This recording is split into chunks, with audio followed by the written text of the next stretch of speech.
باشە بەڕێزان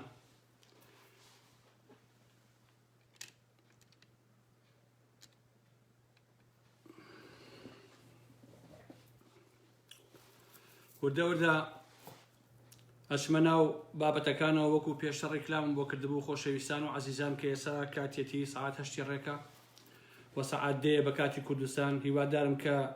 لە هەر گۆشەیەکی ئەو دنیاە هەن سەرحاڵ بن، باش بن، دوور بن لە کێشە، دوور بن لە نەخۆشی و دەرد و بەڵا. حرمەتێکی زۆرم بۆ هەموو لایەکتان هەیە. دیارە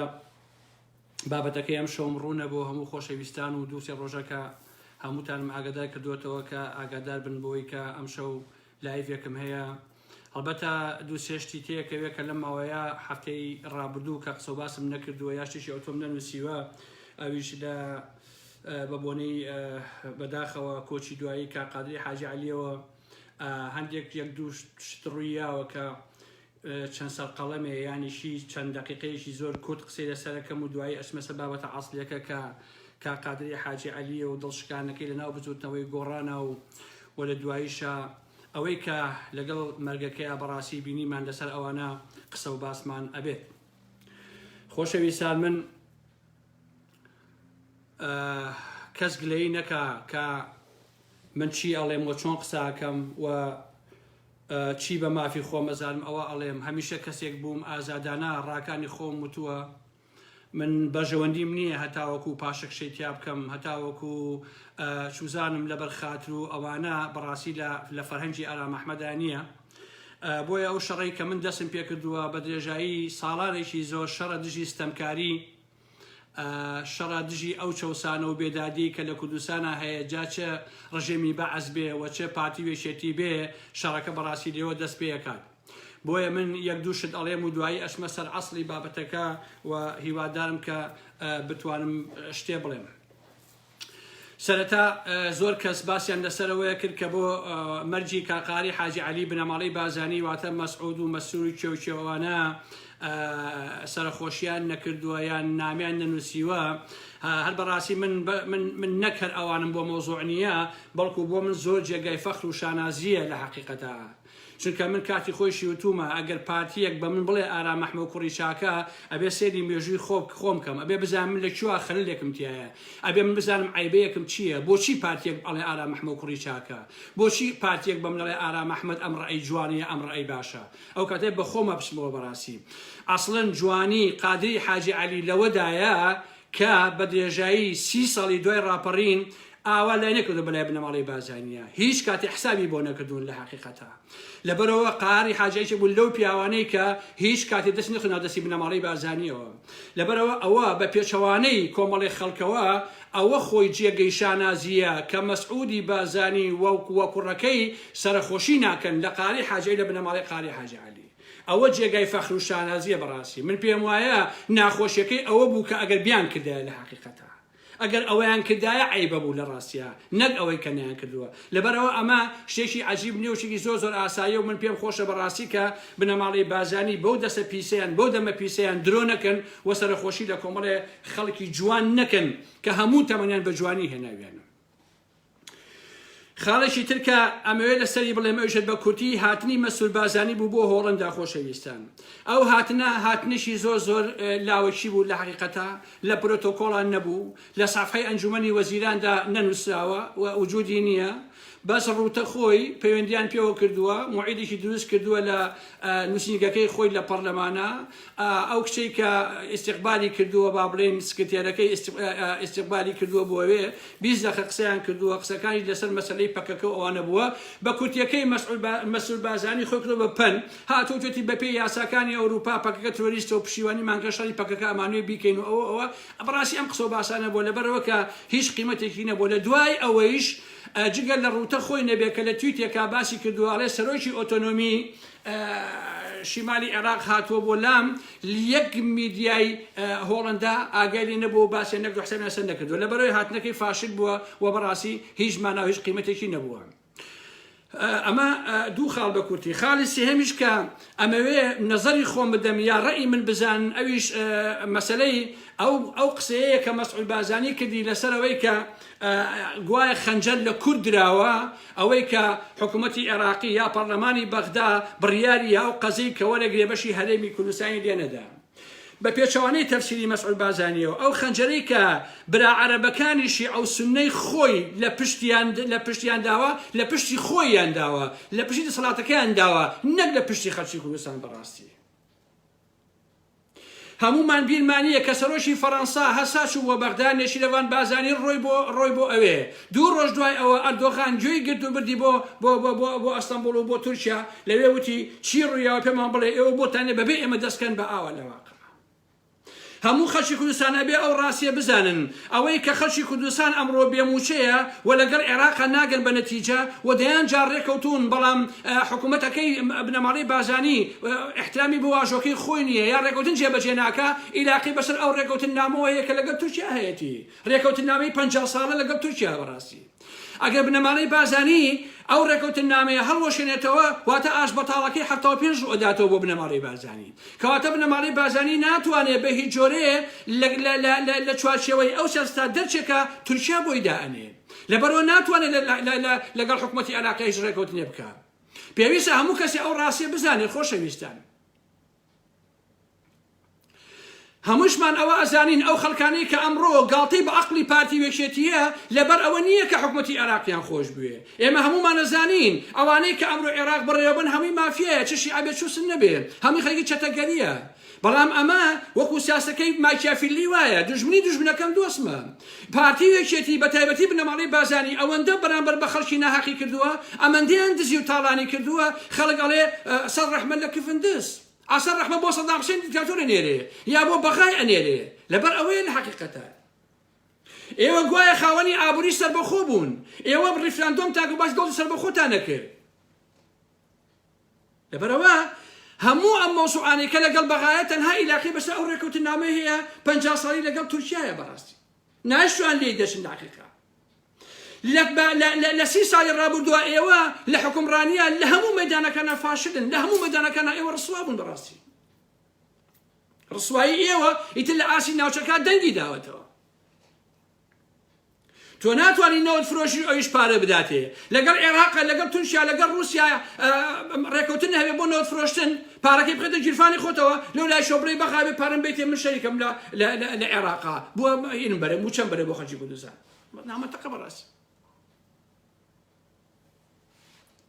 عێراق بە جۆرێ ڕسوا بووە شەرتان لەسەر قەرزکردن بابە خۆ قەرزکردن نەبێ قەرز بدەنەوە ئەوە بڵێ حکوومەتی عێراق ویش قەرزەکەیەکە و بەشی یەکێتی و پارتیشی لێ ئەدا بۆ 2 مانگ بۆ 3 مانگ بۆ 6 مانگ بۆ ساڵێ ئەی دوای ئەوە چیەکەن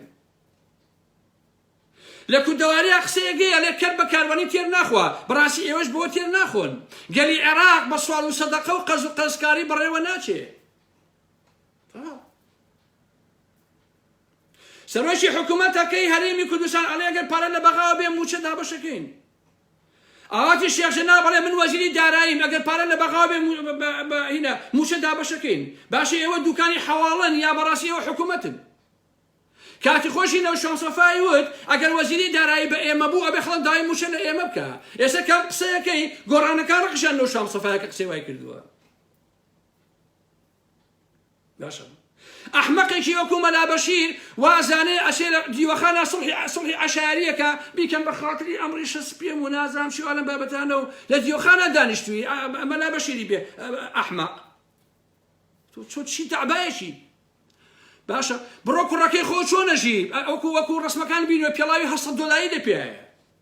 باشە لە ئەوەڵەوە هێنات بە پێشنێژی و بە مزگەوت و بە مەلا و بە قورئان و بەمانەی هێنات و لە دواییە بووی بە نۆکەری پارتی و بنەماڵەی بازانی و لە بەغا دانیشتووی ئێستا خەریکی ساڵ بۆ بنەماڵەی بازانیەکەی نەک بۆ خەڵکی کوردستان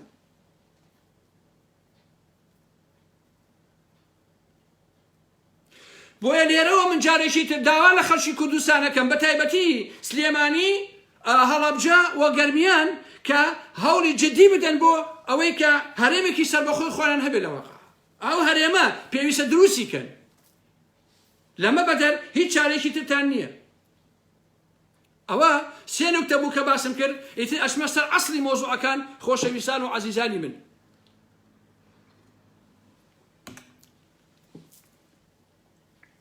بەداخەوە کە تقریبا هەفتە زیاترە قادری حاجی عەلی یەکێک لە پیاوە جوانەکانی کوردستان، یەکێک لە پیاوە جوانەکانی سلێمانی بەداخەوە بە نەخۆشی کۆرۆنا کۆچی دوایی کرد. ئەوە واتە بڵێم هەواڵی مەرجی قادری حاجی عەلی بۆ هەمومان شۆشێکی گەورە بوو. بەڕاستی جێگەی داخێکەوە بە ئاسانی جێگەی پیاوێکی وا پڕ ناکرێتەوە.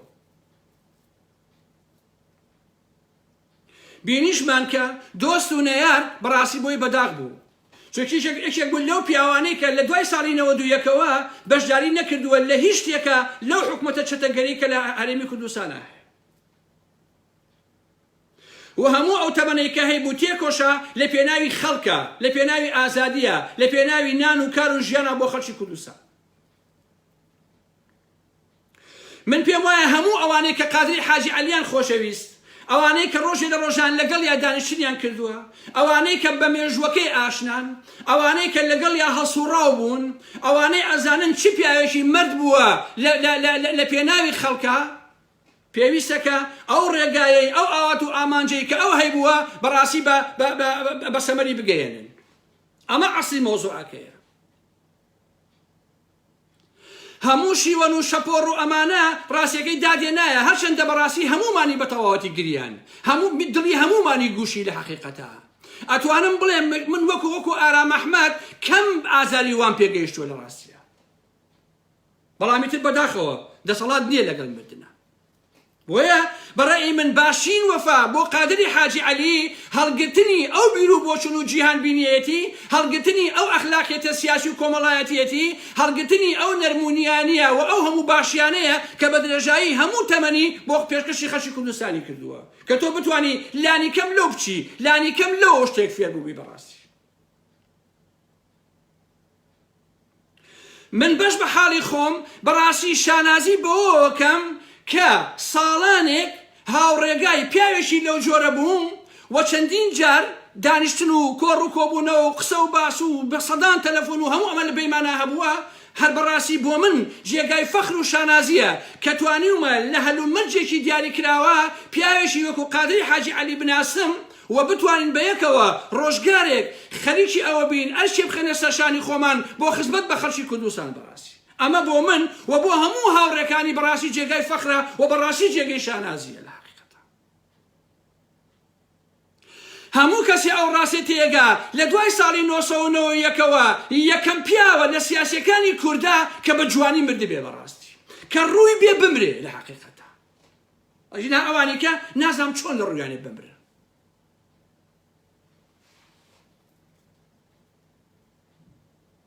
بەڕاستی ئینسان ئەگەر بتوانێ ئاوا بە جوانی بمرێ هەر بەڕاستی مردنێکی ئاوا جوان جێگەی شانازیە. خۆ چییە؟ هەمومان هەر ئەمرین، تەنها ئیلاقەی بەکاتەوە هەیە. ئەگەر تۆ ئاوا مقیاسیکەی ئەوەی لە ساڵی 1955 بۆ نمونە کۆچی دوایی کردووە مردووە، ئەوەیشی لە 80 مردووە، هیچ لە وەکو یەکوان هیچ لە بەسەرەکە ناگۆڕێ لە حەقیقەتە، تەنها چەند ساڵێکەوە تەواو بەداخەوە. بەڵام من نایشارمەوە ئالەم قۆناغەیە ئێمە خەڵکی کوردستان و خەڵکی بەرەی ناڕازی بەڕاستی پێویستمان بە قادری حاجی عەلی بوو وەکو ئۆکسیجین، وەکو ئاو نان بەڕاستی پێویستمان پێی بوو. یعنی کاتێکی ئێژگار خراپ بوو بەڕاستی بەداخەوە. دەنا هەمومانە بێ بمرین لە حەقیقەتە، بەڵام بەداخەوە کاتەکەی کاقادر و مەرگەکەی ناوەعدە بوو بەڕاستی ناوەعدە بوو. بەداخەوە کە هێشتا زوو بوو، یعنی هێشتا خەڵکی کوردستان، خەڵکی ناڕازی، خەڵکی ئازادی خواست، نووسەرانی ئازا، نووسەرانی قەڵەم ئازاد بەڕاستی پێویستیان بەو پیاوە بوو کە بمایەتەوە پێویستیان پێی بوو بە هەموو پیاوانەوە بە هەمومانەیەک. بەس بەداخەوە نەکرد.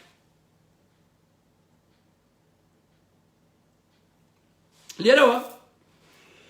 ئەچمە سەر چوونی گۆڕان و بۆ پرسەکەی و چوونی عومەری سێ عەلی و عەدنان و کوڕی نەوشیان سەفا و ئالەم بابەتانە بۆ سەر گۆڕەکەی لە ڕۆژی ناشنەکەیە کۆمەڵێک قسە و باسەکەم دوایی مقیاسێکەکەم لەگەڵ قادری حاجی عەلی و کەسایەتیەک لە مێژووە و نەوشیان سەفا وەکو کەسایەتیەک. ئەویش ئەوەی کە وای پێکردم ئەم مقیاسە بکەم ئەوەی کە کۆمەڵێک خەڵکی کۆمپانیای گۆڕان هەندێک قسەی بەرز و نزمیان کردووە و دوای ئەوەی هەندێک هەنگاوی زۆر دووڕوە و ساختیان ناوە لەبەر ئەوە ئەمەوێ نەزەری خۆم سەر ئەو مۆزوعانە بڵێم چونکە منشتم بەسەر بەڕاستی تێناپەڕێ خۆشەویستە ئەکرێ هەمومان هەر یەکە لە ئاسی خۆیەوە جیاوازی فکری جیاوازی سیاسی تێڕوانین بۆ پەیوەندی کۆمەڵایەتیەکان بۆ خێزان بۆ هەموو ئەمانە ئەبێ بەڕاستی جیاوازیمان هەبێت ئەمە شتێکی ئازاییە و ئەبێ ڕەخنەی جدیشمان لە یەکتری هەبێ یعنی ڕەخنەی جدی لە یەکتر بگرین ڕەخنەکان ژوامان لێ نەکا کە پڕ بین لە ڕق و لە قینە و لە نەفرەت بەڕاستی مڕارێکی مرۆڤانە هەیە خۆشەویستان ئەبێ هەمیشە ئەم مڕارە بمێنێتەوە ئەگەر نەمایەوە ئیتر ئەو کۆمەڵگایە یا ئەو چوارچێوەیە کە ئەو خەڵکی تیاژی هیچی بۆ نامێنێتەوە خۆشەویستان کاتێک کە تۆیی ئەم مڕارە سەر ئەبڕی ئیتر تۆ مەجالێ ناهێڵیتەوە بۆ ئەوەی کە ئینسان بتوانە بەیەکەوە قسەیە بکە لێرەشەوە تۆ کۆی کۆمەڵگا پەرکێشەکەی بۆ ناو فۆزایەک بۆ ناو ئاژاوەیەک کە بەڕاستی ئەو سەریشی دیار نییە ئەو کەلتوری یەکتر سڕینەوەیە بە درێژایی 70 یان نزیکەی 100 ساڵی ڕابردوو مەلا مستەفا هێنایە ناو ئەدەبیاتی سیاسی کوردیەوە لە باشووری کوردستان واتە بە میرات لە مەلا مستەفاوە مایەوە لە پارتیەوە گەیشت بە کۆمەڵا گەیشت بە یەکێتی لە ڕێگای کۆنە یەکێتیەکانەوە کە چوونە ناو گۆڕان گەیشت بە گۆڕانیش بەڕاستی گەیشت بەوانیش سڕینەوە تەواو لە 2 ساڵی ڕابردووە بزوتەوەی گۆڕان دەری خست کە لەبارەی موهاتەرات و گوێنفرۆشی و شکاندنی کەرامەتی ئینسان و فایلی درۆپێچانەوە و پۆستپەرستی دەستپیسی درۆ گوێندان ئەمانە بەڕاستی پێشی پارتیەکە دیشی داوەتەوە ئەتوانم بە سەدان بەڵگە بیسەلمێنم کە پارتی وێشێتی بە هەزار ئاوشۆرانێتەوە لە چاو کۆمپانیای گردەکە بەڕاستی ڕێک ئەڵێ هەموو خەڵتەکانی مجتەماع یەکەیەکە کۆکردوتەوە بردووتە لە گردەکەی گۆڕانە دادناوە بڵێ ئێوە هەمووتان لێرە بن ڕێک ئاوای لاتەوە بەڕاستی یعنی کە ئاوا چاوی پیاخشێنی دوو ئینسانی محتەرەمیتیان نییە کە ئینسان بچی قسەی لەگەڵا بکە بەڕاستی باشە ئاوان بڕۆ سەیری گردەکە کە بزانێ چی تایە تەفسیرێکیان هەیە کە ئەگەر لەگەڵم بیت هەچ عەیبەیەکە هەبێ هەر کەم و کوڕیەکت هەبێ خراپی گەندەڵی دەستپیسی چوزانم هەمووشی ئاساییە ئەگەر لەگەڵم نەبوویت چەندە چاک بی تۆر خراپیت ئەگەر دەسەڵاتی هەبێ زیندانی مەکە ئەگەر بۆی بکرێت تەسفیە مەکە ئەمسرێتەوە ئەگەر هەر بنیش کرا ئەوە یەک لە ڕێگەی گوێن و فایل پێچانەوە و سوکاتیەوە کەسایەتی بەرامبەرەکەی تۆر دەکات بەڕاستی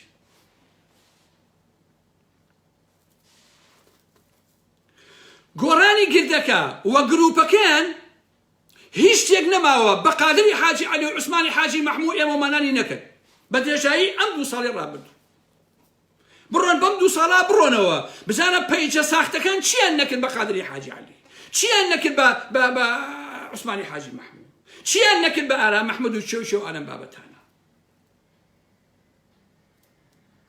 کۆمەڵەیە مناڵۆچکەی نەزان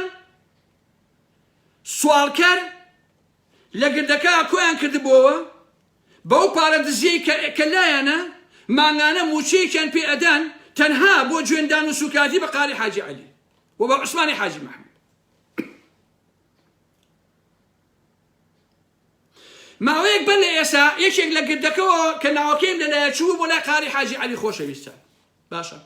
وتەبەی کا قار من زۆر داوای لێبوردنەکەم ماوەی 2 ساڵە هەر یەک لە دکتۆر ئاکۆ حەمەکەریم هوشیار عومەر کە سەرپەرشتی پێیجە شاراوەکانی نما و چیاکەن مانگانە 300 دۆلار دامەتێ بەس بۆ گوێندان بەتەوە بە عوسمانی حاجی مەحموود یعنی خۆیان لە دوای ئاوا ئەڵێن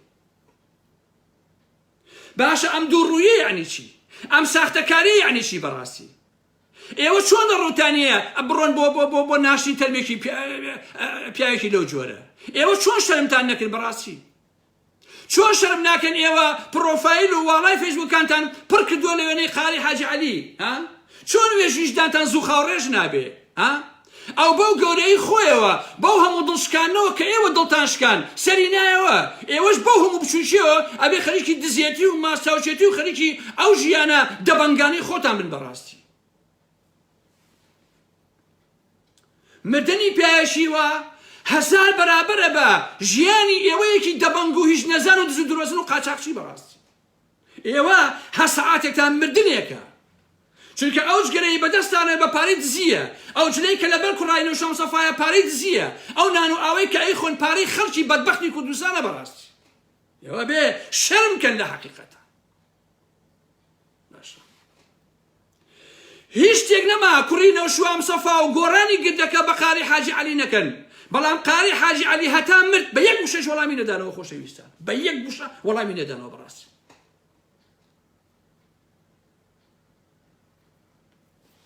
خۆشەویستان کوڕانی نەوشەم سەفا ڕێگێکی زۆر پیس و چەپەڵیان هەیە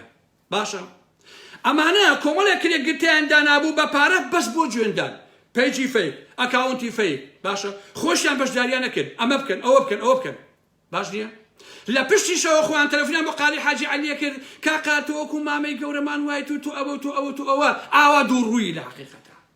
وازان کە من ئاگام لە هەموو ئەو شانە نییە من ئاگام لە سەدان و هەزاران شتە بەڵام هەتا کاتی خۆینەیە نایڵێم باشە چۆن ئەو کاتێککە هاتمەوە بۆ کوردستان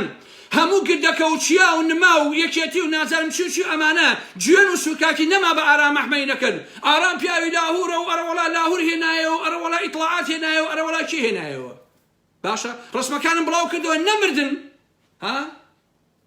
نەمردن کە ڕسمەکانی خۆم و قاری حاجی عەلیم بڵاو کردەوە هەر بەڕاستی خەجاڵەت نەبوون ئەو هەموو ئیهانەیە 2 ساڵی ڕەبەق 2 ساڵ شتێ بە منتان کرد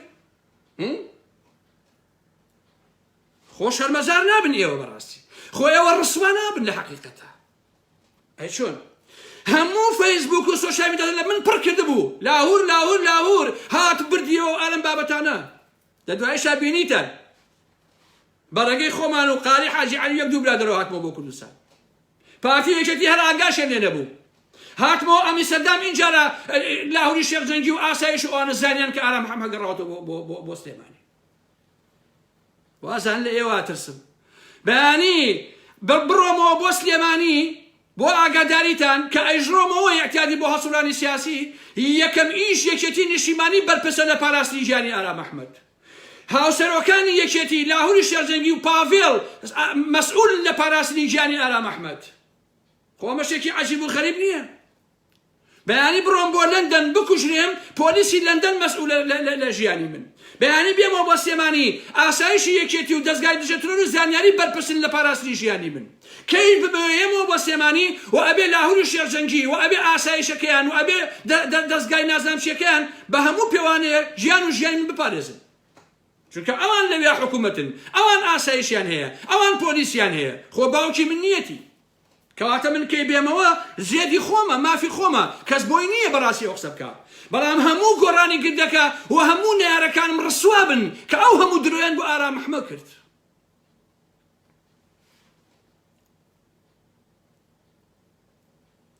ئێوە لە ڕێگەوە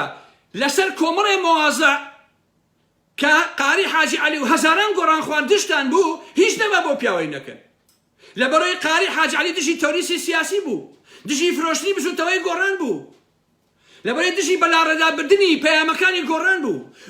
و دژی دزینی سامانی بچووتەوەی گۆڕان بوو تۆ دژی قادر و عوسمان و هەزاران هەزار هەسوڕە و هەنگاوت ناوە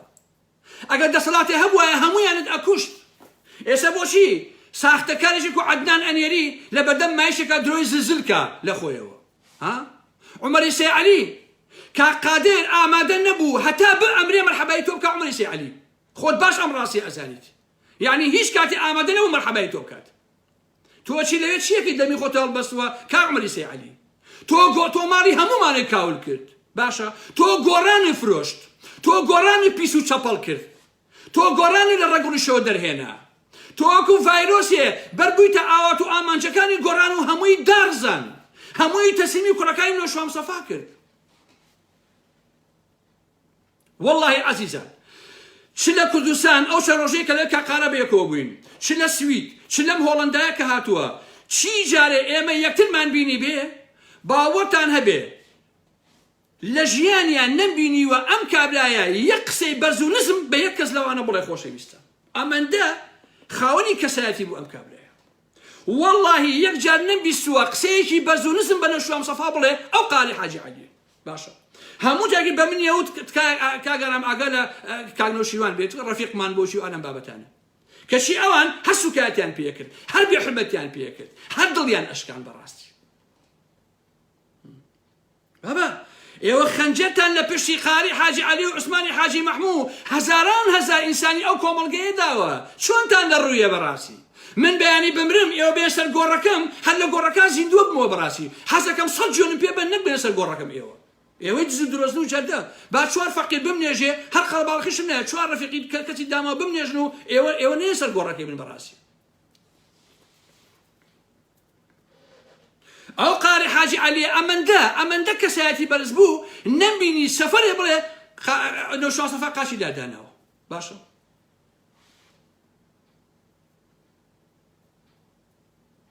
ئەوە تەنها ئەوی ژۆک و ئارام ئەحمەد ڕەئی وابوو کە بەڵێ گردەکە و سامانی گۆڕان و کارگە و چیوان هەمی کار نەوشەوان سەفا خۆیەتی بە منداڵەکانی خۆی ئەویش هەر ڕەئی وابوو و ڕەئی من بەڕاستی بەڵام نەیانەوە دڵنیام عوسمانی حاج مەحموود ئەو ڕاستیانە باشە زانێ کە نەوشەوان سەفا خۆی هەموو گرد و دار و بردیاوە بە کوڕەکانی خۆی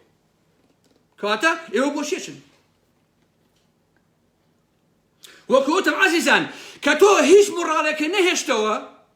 کە تۆ هەموو دەرگاکانت سووتان و دادخست ئیتر هیچ شتێک نامێنێتەوە بەڕاستی ئەسەر عەیبە ئینسان لەسەر ئەساسی بەرژەوەندی تایبەت لەسەر ئەساسی درۆکردن و دووڕووی و ساختەکاری دابنشێ پەیوەندیەکە خەڵکا بکات تۆزێ ئەبێ فێر بن بەڕاستی هەمووتان پێویستە وەکو ئارام ئەحمەد چارەنووسی خۆتان دیاریکەن من چارەنووسم دیارە یان دوژمنتم یان دۆستم لەو بەینە هیچ تر بەگەشت کەسەکان نییە بەڕاستی تەواو یان دۆستمی یان دوژمنی زیاترم نییە من تااقەتی بێنەوە بەرەو ئەملام نییە بەیانی بیژمری ئەگەر دوژمنت بووم یەک دەرەسەر نانووسم بێڕێژیشی پێ ناکەم حەقم بێدەنگە بموتەوە وەکو چۆن ئەم کابرای محافیزی کەرکوو بوو مرد هیچم نەوە لەسەری تەواو چونکە دوژمن بوو حەقم نییە بەسەریەوە کۆمپانیای وشە بزوتەوەی گۆران لەسەر شانی قادری حاجی عەلیەکان بەڕاستی بنیادنران هێشتا ئێوە خۆتان بە سەحەی مۆزوعەکان دەزانن ئێوە ئارەقتان بۆ گۆڕان و گۆڕانکاری نەڕشتووە بوون بە خاوەنی 100 ملیۆن دۆلار ئێوە دەیان کۆمپانیاتان هەیە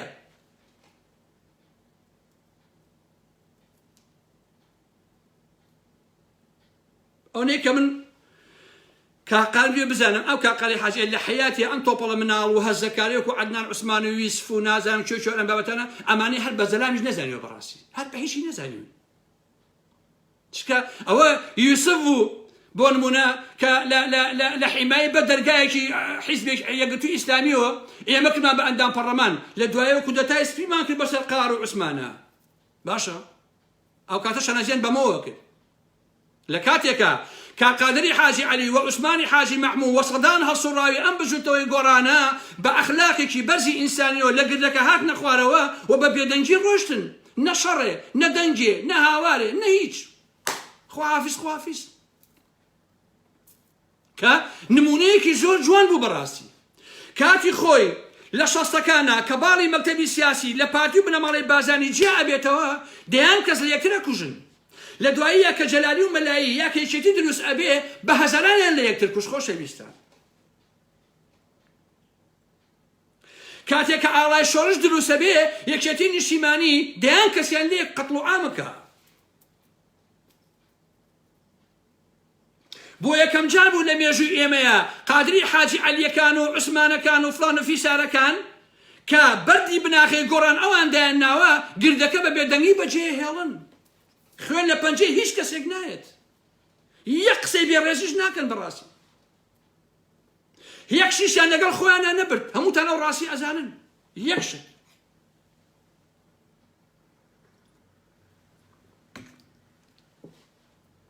کاگنەوشیروان خۆی کە لە یەکێتی جیابەوە گردێکی 124 دۆنم زەوی 10 ملیۆن دۆلاری ئاشکرای لە مەمجا وەرگرتووە ئیتر بەنهێنی نازانم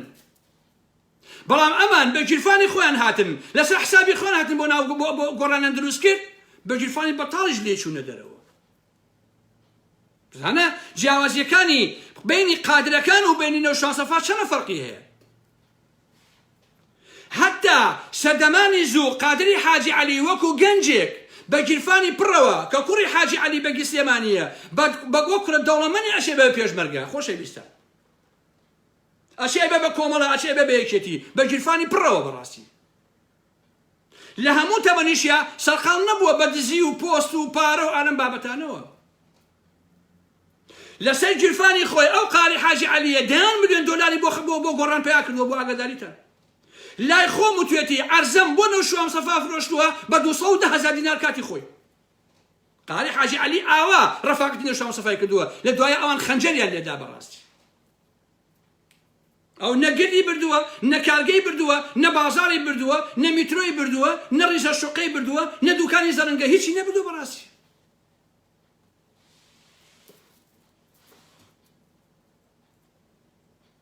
بەڵام من بڵێم چی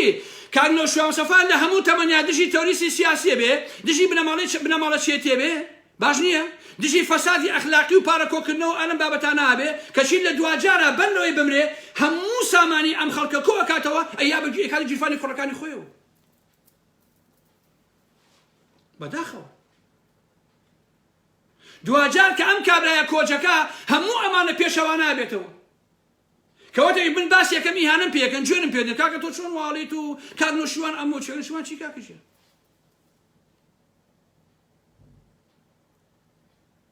وێ ئێستا ئەم کۆمەڵە سوالکەرەی لە گردەکان ڕێک وەکو پارتیەکانی شێتەکان بیرەکەنەوە خۆشەویستە پارتیەکان بە ئاشکرا ئەڵێن بنەماڵەی بازانی چیان بردووە دەستیان خۆش بێت با بیخۆن حەقی خۆیانە هەموو یەکێتیەکان ئەڵێن کاکە ماڵی مامجەلال با بیخۆن قەیچێکە عافیەتیان بێت ئەوانەی گۆڕانیش هەروە ئەڵێن کاکە بۆ نەیبن چیا و نما کاکە ئەی چی بیبا ئەی چی لێکەین با هەر بۆ ئەوان بێ هەر هەمووی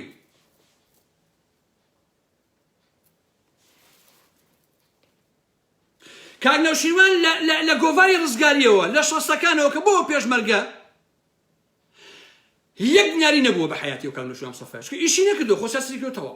لە تەمەنیا کاری نەکردو واتە بە گیرفانی بەتاڵەوە چۆتە شاخ و شار هەتا ئەو ڕۆژەی مردووە بەڵام کاتێک کە ئەمرێ لە دوای هەفتەیە بۆمان معلومە بێ ئایلەوە کوڕەکانی بوون بە 500 ملیۆن دۆلار هەچی گرد و دار و بەردەیەتی بوان بە تاپۆ کە وەختێ پرسیارەکەین کاکە لە مۆزوعەکە وانییە و کاکی جیان خەتای کاک نووش ئەی خەتای چییە کاکە خەتای باوکمە دەی تێمگەێن نەگەر وانییە فەرمووی ئێوە تێمگەێن زەحمەت نەبێ فەرمووی ئێوە ڕاستیەکانم پێ بڵێن کاکی شیرم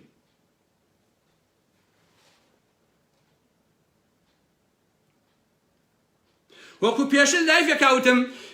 لە جوابی مەلا بەختیارە نەوشوام سەفا لە دوایەوە یەکەوە لە سەرانی پارتیەکەتی نەچوو لە هیچ یەکە لەوان نەچوو بەڕاستی بەڵام لە یەک ساڵی کۆتاتەمەنی خۆیان لە لەندەن نازانم مۆکابرای بۆشی ئاواداتوە من پێشوتمە کە قەت لەوان نەچوە بەڕاستی بۆچی وای لێ هات ئەوە پرسیارەکەیە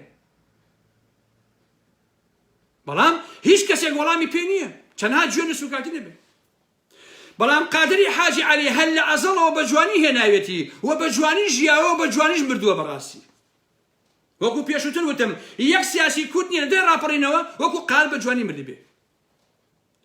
لەمەش بەدەر سەیری کەن خۆش لە دوای ڕاپەڕینەوە زۆربەی زۆری ڕۆژنامەنووسی ئازا و ئازاد مێدیاکارانی ئازا و ئازاد نووسەرەکان شاعیرەکان هونەرمەند باشە زۆربەی هەرە زۆری ئەمانە قەزاری قادری حاجی عەلین بۆ ئاگاداریتان مێدیای ئەهلی لە لڤینەوە بیگرێت لە ئاوێنەوە بیگرێت لە هاوڵاتیەوە بیگرێت لە شوێنێکەوە بیگرێت هەر هەمووی قەزاری ئەو قادری حاجی عەلیەیە خۆشەویستان جایتر بە هەواڵ بێ بە هەرچێ بێ یارمەتیاون بەڕاستی کاتێکیش کام پیاوە ئەمرێ نەگردێکی 124 دۆنم زەوی هی خەڵکەوە لەسەر خۆی تاپۆیەکە ئەیا بە کوڕەکانی نە کارگەی چیمەنتۆ بە پارەی خەڵکەکاتەوە نە بازار و دوکانەکاتەوە نە دوکانی زەرنگەریەکاتەوە هیچ شتێک لەمان ناکاتەوە بەڕاستی بزوتەوەکەشی نەکرد بە ناوی کوڕەکانی کوڕی خۆیەوە باشە بۆیە کۆمەڵە جیاوازی هەیە بۆیە من ئەم شەو لەسەر ئەوە قسەم کرد ئەو جیاوازیانە بۆ ئەوەی واتێ نەگەن کاک نەوشی کاک قادر و کاکێ و ناوی چێت خوا هاوکاری کاک نەوشیروان و شیوانم بە کاک نەوشیروان هاوکاری ئەوان بۆ کاک هەندێک لە نەزان و نەخوێنەوارەکانی گردەکانن چی بە قاڕن چی هاوکارەکەی کاکەنەوە ئەسڵەن کاکەنەوە هاوکاری قادری حاجی عەلی و عوسمان و کێشە و ئەرەم بابەتانە بووە ئەوە کاک نەوشیروان بوو کە خەرشی بەناو دەنگی لە کوسانە ئەنار بەشوی عوسمانی حاجی مەحمووە ئەیوت بەبێ عوسمان ئێمە گۆڕانکاریمان بۆ هیچمان بۆ ناکرێت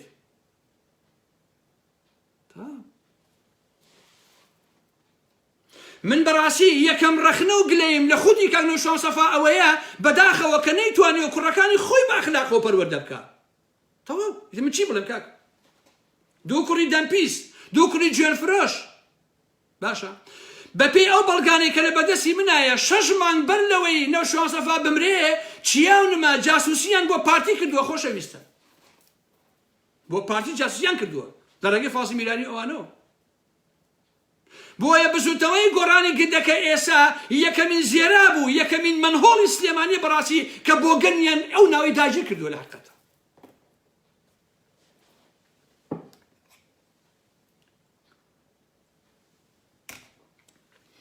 قادری حاجی عەلی بەڕەحمەت بێ لە ساڵی 2000 بە مام جەلال ئەڵێت سەرچاوەی دارایی ئەم حیزبە دیار نییە کە ئەو کاتە لە لووتکەی دەسەڵات لە لووتکەی هەڕەمی یەکێتی نیشتیمانیایە. بە جەلال تاڵەبانی ئەڵێ سەرچاوەی دارایی ئەم حیزبە دیار نییە، هەر کەسە بۆ خۆیەتی گەندەڵی هەیە، دزی هەیە، ئەمە هەیە ئەوە هەیە. کەس بەگوێی نەکرد شەرافەتمەندانە وازی لە یەکێتی هێنا و چوو بۆ خۆی دانیشت. بەڵام بەو مێژوا بڕۆنەوە هەموو یەکێتی نیشتیمانی یەک بێڕێزیان بە قاری حاجی عەلی نەکرد. خۆشەویستان کەوت یەکێتی بەجێشت. باشە لە ساڵی 84 ئەندامی سەرکردایەتی یەکێتی بووە، بەڵام یەک جوێن یەک سوکایتان بە قاری حاجی عەلی نەکرد. ئەو یەکێتی نیشتیمانیە لە ساڵی 2000 کە قاروازی هێنا. لە ناو گۆڕانیشە بەنەو شوام سەفای وت کاکە تۆ تاگڕەوی، تۆ بە تەنها 3 جار ئەچی بۆ سەری ڕەش، یەک کەس لەگەڵتان نییە. ئەرێ تۆ لەگەڵ مەسعودا باسی چیەکەن؟ ڕێکەوتن لەسەر چیەکەن زەحمەت نەبێ؟ تۆ بۆ بووی بە جەلال تاڵەبانی کاویش هەر بە تەنها هەموو شتەکانیە کرد. خۆڕوو حەقیقەتیش بەڕاستی باشە. ئەیش عوسمانیان بابە گردەکە و ئەم سامانەی کە هەیە هی تۆ نییە، هی خەڵکی کوردستانە بەڕاستی. تۆ بۆت نییە بیکەی بە ناوی خۆتەوە و بیەی بە کوڕەکانیشت. حەقی خۆیان بوو کاک. کاتێککە نەوشەوان سەفا ئەوێ لە یەکێتی بێتە دەرەوە ئەنێرێ بە شوێن قاری حاجی عەلیە. پرس بە قاری حاجی عەلیەکە کە ئایا ڕات چۆنە لە یەکێتی بێمە دەرەوە یان نێمە دەرەوە. کا قاریش پێڵێ ئەگەر ئەتوانی یەکێتی ریفۆرمکەی مێرە دەرەوە، ئەگەر بۆت ناکرێ و ئومێدت نەماوە وەرە دەرەوە. ئەویش ئەڵێ ئومێدم بە چاسازی نەماوە و ئەڵێ دەوەرە دەرەوێتی دەرەوە. قاری حاجی عەلیویش ئەویشی وا لێ کردووە کە لە یەکێتی بێتە دەرەوە. حقیقەتە کاک قادرەکان و عوسمانەکان و ئارام ئەحمەدەکان نەوشەوان سەفایان گەورەکە کردیان بە ئەسحابە. ئێمە وا گەورەمان کرد بەڕاستی. ئەگینا چی بوو کاک؟ لە ناو هەڵبژاردنەکانی خودی یەکێتیە کە باوی ریفۆرم کردین یەک مەڵبەندیشی نەبردەوە. کاک نەوشیوان ئێمە کردمان بەشت کاتە دەرەوە بەڕاستی. ئێمە گەورەمان کرد. قاری حاجی عەلی ئەوی گەورە کرد، عوسمانی حاجی مەحموود ئەوی گەورە کرد. سەدان هەزار دەنگدەر و هەزاران هەڵسوڕاوی شست و چالاک ئەویان گەورە کرد. لە دواییە حسابی بۆ یەک کەس نەکرد. ئەمانە هەمووی ڕاستین. شێرکۆ بێکەس چونکە شاعیرێک بوو، شاعیرێکی جوان، دەستگای سەردەم بە ناوی خۆیەوە بوو. شێرکۆ بێکەس بەڵام وتی ئەم دەستگایە هی من نییە، هی خەڵکە، موڵکی من نییە. ڕاست نەچوو تاپەکە سەر خۆی و لە دوایە بیا بە کوڕەکەی هەروە بەجێ هێشت وتی ئەمە هی خەڵکی سلێمانیە، هینی ئەم دەستگایە هینی چاپە، هی نووسینە، هی ئەدەبیاتە، هی شیعرە، هی ئەمەیە بەڕاستی نەک موڵکی من. هەمووشمان خۆ بیرمانە کاکە ڕاستیەکان. 3 جار کاک نەوشەوان سەفا چووە بۆ لای مەسعود بازانی کە هەمومان ئاگامان لێ بووە یەک کەس لەگەڵ خۆیان نەبردووە، بە تەنها خۆی ڕۆیشتووە. یەک کەس نازانێت باسی لەگەڵ مەسعود بازانیە کردووە. باشە من شوزانم کە ئەم ڕێکەوتنەی ئێسەی گۆڕان کاک نەوشەوان ئاگای لێ نییە. من شوزانم کاک ڕەنگە خۆشی ئاگای لێ بێ کە لەگەڵ پارتیا ڕێکەوتنەکەن ئەگەر ئەم شتێکیشی بەسەر هات. بۆیە کاتێ ئەڵەی هاوکارەکەی کاکەنەوە ئەبێ ڕێز لە خۆ بگری بەڕاستی. ئەوە قسەی قۆڕە، ئەوە بێڕێزیە لە حەقیقەتە، قابلی قبوڵ نییە. قادری حاجی عەلیەکان ئەگەر لە کاک نەوشەوان سەفا ماندووتر نەبن، ئەگەر باڵاتر نەبن کەمتر نین. بۆ ئاگاداریتە کەس خۆی بە بچووک نەزانێ لە بەرامبەر هیچ کەسێکا بەڕاستی. من ئارام ئەحمەدم پێشمەرگەیش نەبووم خۆشبەختانە خۆم لە هەمووی بە پیاوتر دەزانم. قسەی قۆڕە بۆ وانە چین.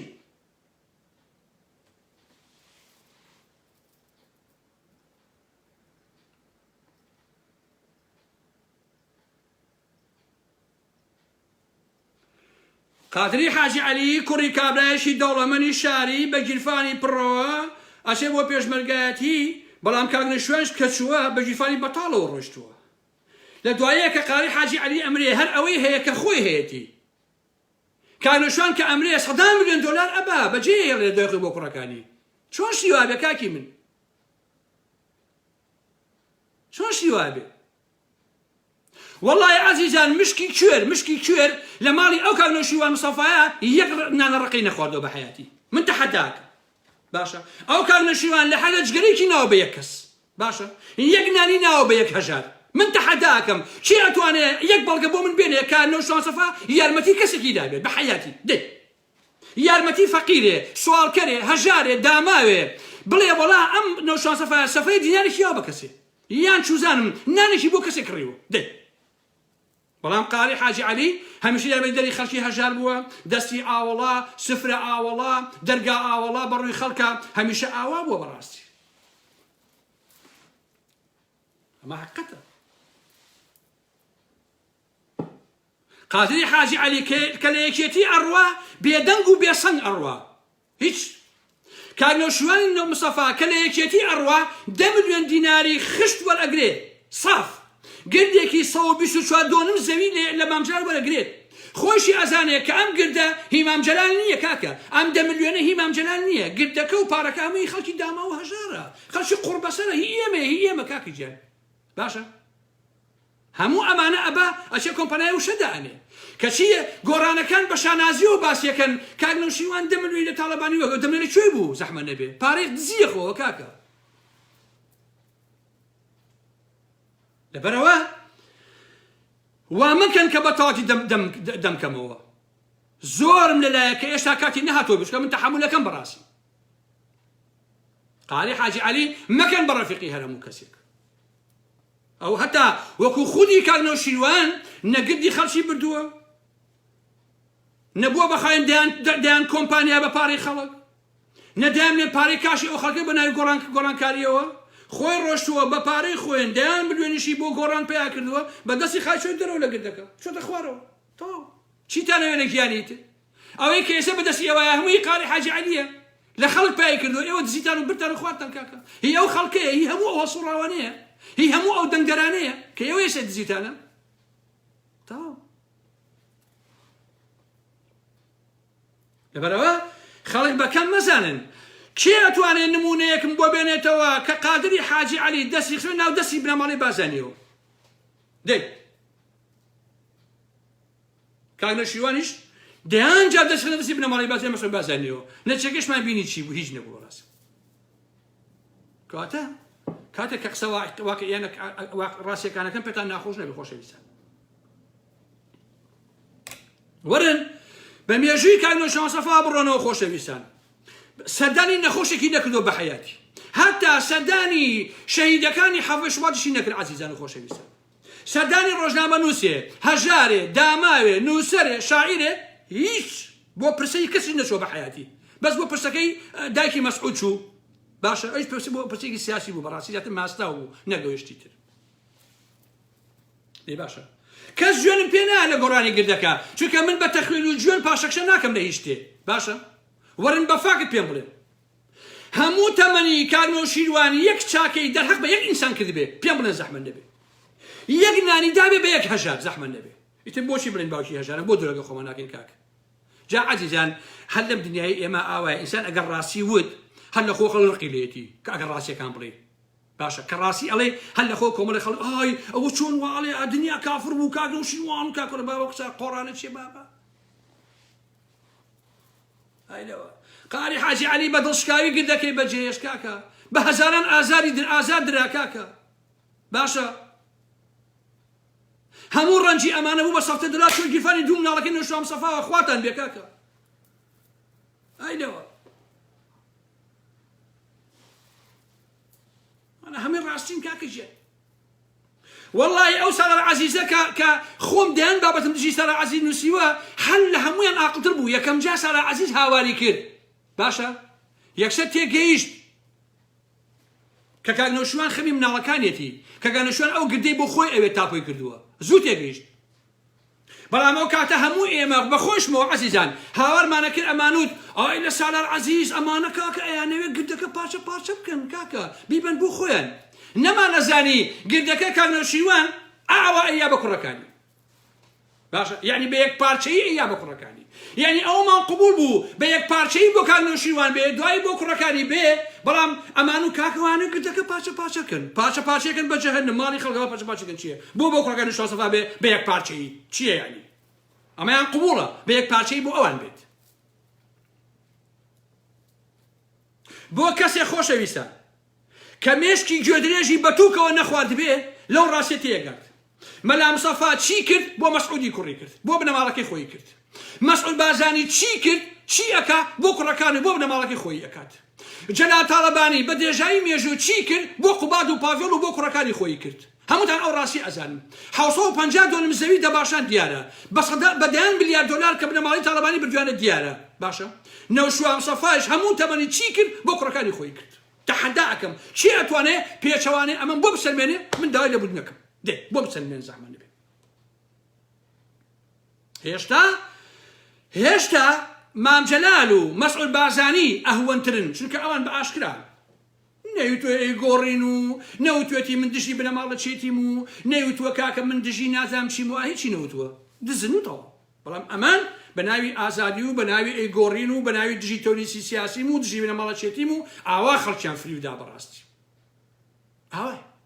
ئەمانە هەموو ڕاستین کە جەلال تاڵەبانی یا مەسعود بارزانی خۆیان چی بوون هەر ئەوە بوون عەزیزان شتێکی تریان نەوت بەرامبەر ئێمە بەڵام ئێمە خەڵەتین ئێشان هەندێک لە برادەرەکان ئەڵێن کاگەرم ئەو مۆزوع ئەوان نییە ئەم شتە کاکنەوشیوان نێ ئەی چێ کردوێتی کاکە دەی تێم بگەین بە قوربانتان بم ئێدە کاکە ئێدە حاڵیم کەم زانم چێ کردوێتی زەحمەت نەبێ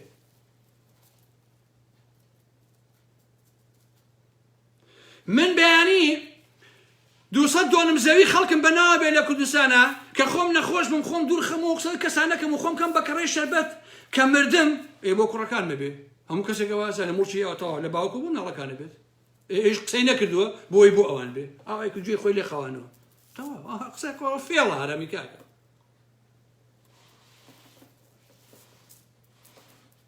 بۆیە هیچ پێتان نەخۆش نەبێت کاکنەوشیوان دوو جار مرد جارێ بەجەستەیی مردووە بە فیزیکی و جارێکیش معنەویەن بەڕاستی ئەمرێ و مردووە لە واقع بەداخەوە بەڕاستی زۆرمان هەوڵ داوانە بێ بەڵام بەڕاستی وایە کەسیش ناتوانێت ئەمە ڕاستکاتەوە من جوەکو خەرچینیم بەڕاستی من مافم لەلایەنە ماف یعنی حەقم لەلای کوڕەکانی نەوشام سەفایە و ئەبێ ئەو مافش بژێڕنەوە بۆ ئەو وێنەیە کەوتم 3 مانگ داگرم هەردام نەگرێت تاوەکو ئێستا بەڵام سوێن بەخوا ئەم جارە تا ئێستا وەڵام وە نەگرتوتەوە ئەم جارە کە دامگرێ ئەیسووتێنم وێنەکەیشی با باش بیزانم کە دامگرت بە بەشاوتانەوە ئەیسووتێنم ئاو کتێبانەی کە ئیبی نەوشام سەفا هەمووی ئەسووتێنم بەڕاستی اینجا لەسەر و ئەوەیشەوە هەر واز لەکوێ نەوشام سەفا نایەنم هەتا ئەو مافانەی خۆمە نەگرمەوە وەزێ نایەنم بەریتانیاشیان لێ یەکەم بە دۆزەخ نارم بێنە بەریتانیاش ئەوە جارە کۆرۆنا وەزەکەی ئاوا لێ کردووە با باش بیزانم کە 10 ساڵ ڕسمێکی 10 ساڵ بەن لە ئێسەی من بێنە لەگەڵ ئێسا بزان 10 ساڵ چەند فەرق کردووە لە تەمەنی خۆم کە دام بە گۆڕاو نەوشام سەفا من بۆ ئەوەم نەکردووە نەوشام سەفا بێ فێڵ لە من و قاری حاجی عەلی و عوسمانی حاجی مەحموود هەزاران ئینسانی قوربەسەر و داماو بکە هەمووی لە داخ و کەسەری ئەوانە سەر بنێتەوە باشە کەچی کۆمەڵێ چەقاوەس و نازانم چەقاڵ و مەقاڵ بۆ خۆیان بیخۆن شیوان نییە بەڕاستی بۆەوە ئەوە نەبووە بەڕاستی من ئەوانە قبوڵ ناکەم مێژووی من لە مێژووی هەمووشیان پاک و جوانترە وای لێ یەکەم خەمتان نەبێت لە مدنەکەی من هاوارەکەم جوابم بۆ نەگرتووە بەڵام ئەی خۆم ئەزانم چی یەکەم قورتان بەسەر تێگەن ئاوایە باوەڕکە ئەو مافانەی خۆم نەگێڕنەوە حەقم نییە بەسەر کۆمەڵەشی ترەوە نەوشام سەفا هەڵە کۆڵم مێژووەکەی جا یەخوا من بەشێکەوە نەیگرم عەزیزان 20 ساڵ باسی یەکێتی پارتی هەر ناکەم بەس باسی نەوشام سەفاکەم بۆ ئاگاداریتە 20 ساڵ جا تەبیعەتیشم وایە کە شتێکم کرد لە ئەوەڵەوە کۆمەڵە خەڵک جوێنم پێدەن ئارا مەحمەد بێ ئەخلاقا چۆن باسی کاکنەوشیوانەکانی شوان زۆر مهمە ئەمە ئەوەیە 6 مانگ دوای ئەوە ساڵە دوای 2 ساڵ دوایەوە هەموویان یەن بۆ لای خۆم ئەڵێن بەخوا بەس تۆ ڕاستی کرد هەموویان دوای وان پێڵێن تەجروبەی مێژووم هەیە لەم بابەتانە بەڕاستی تەجروبەی مێژووم هەیە ئەمانە ڕاستین بەڕێزان بۆیە من لە دوا قسەکانە کە لە خزمەتی ئێوە بیکەم ئەوەیە کە بەداخەوە بەڕاستی بۆ کاقادری حاجی عەلی کە بەجێ یەشتین وەکو لە پێشەکەیە باسم کرد یەکێکە لە پیاوە جوانەکانی مێژووی ئێمە من داوا لە هەموو خەڵکی ناڕازیەکەم لە هەموو ئەواناکەم کە دژی ئەو دەسەڵاتن داوا لە هەموو ئەواناکەم کە ساڵانێکە دەنگی ناڕازیان لە هەر شوێنێکەوە مەجال هەبێ بەرزەکەنەوە ڕیزەکانی خۆیان یەکخەن و ئەبێ هەمومان یەکگرتوو بین و ئەبێ هەمومان هەوڵ بدەین کە ببینە گروپێکی فراوانی بەهێزی فشار دژی پارتیوێکی ئەو دەسەڵاتی گۆڕان و ئەو حکومەتەکە هەیە بەڕاست ئەبێ ئەو کارە بکەین بەمانایشی کەلیمە هەموو ئەو ئازیز و خۆشەویستانەی کە قاری حاجی عەلیەکان هەموو ئەمانەیان خۆشەویست وەلەی حاڵی بووبوون ئەرشی ئێمەیە کە ئەو پەیامە بەڕاستی بگەین لەجێ و ئەبێ هەمومان درێژە بەوە بدەین هەمومان یەکگرتوانە بەڕاستی کارکەین ئەبێ ئێمە ئاوا بیرکەینەوە کە ئیتر ئەو هەموو چەقۆ لە یەک سوین و ئەوم قبوڵ نییە و ئەمە ناخوا بەڕاستی ئەبێ هەمومان یەکگرتوانە کارکەین بەڕاست هەمومان تەواو من لێرەوە داوا لە هەمویان نەکەم حتا بنەوەی نوێیشەوە بە شاسواری عەبدولقادریشەوە بە نازانم چێ و چێشەوە هەموو ئەمانەی کە ئەمڕۆ دژی ئەو دەسەڵاتن پێویستە ئاوا یەکگرتوو بن بەڕاستی کە پێم وایە سەدان هەزار کەسە بین ئێمە کە ئەبێ ئەو کارە بکەین بەڕاستی بۆ ئەوەی کە گیانی قاری حاجی عەلی ڕۆحی قارەکان ئاسوودە بێ بەڕاستی ئەبێ ئەو کارە بکەین ئێستا بێ 6 مانگی ترە ساڵێکی ترە دوی ترە ئەمە گرنگ نییە بەڕاستی ئەوەی کە گرنگە ئەبێ بەڕاستی ئەبێ ئەو کارە بکەین من قسەیشی ئەوتۆم نەماوە خۆشەویستان من قەزاری ئێوەم بە یەک دوو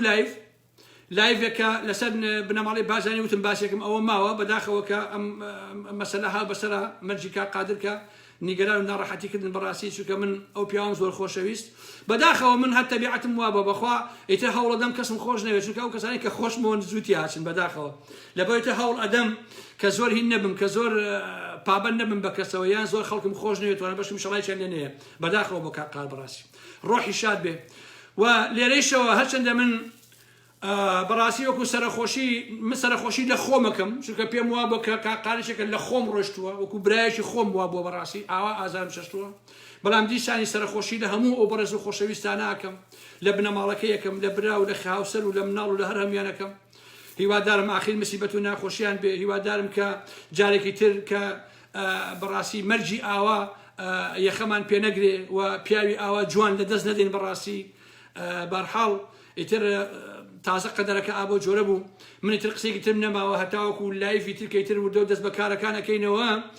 یەمەوە خزمەتان لەسەر بنەماڵی بازاری لەسەر یەکێتی لەسەر هەموو ئەمانە ئەوە قسە باسی ئەم شۆم بوو و بۆ گۆڕان و بۆ خودی نۆشانسەفە ئێشتا هیچم نەوتووە بەڕاستی شتیتر زۆر ماوە بیڵێم هەمووی هەڵەگرم بۆ کاتی خۆی و لە کاتی خۆیان قسە ئەەکەم من قسەی خۆمەکەم باقی نۆشانسەفە هەر جواب نێتەوە هەتا ئەیگەن من بنجکە ڕەشە کە گامیشکە ڕەشە ئەو کاتە خۆیانە بینەوە شەوگاتان خۆش بێت خواتان لەگەڵ عەزیزان بەخێرچن سپاس بۆ هاتنتان و گوێگرتنتان بەخێرچن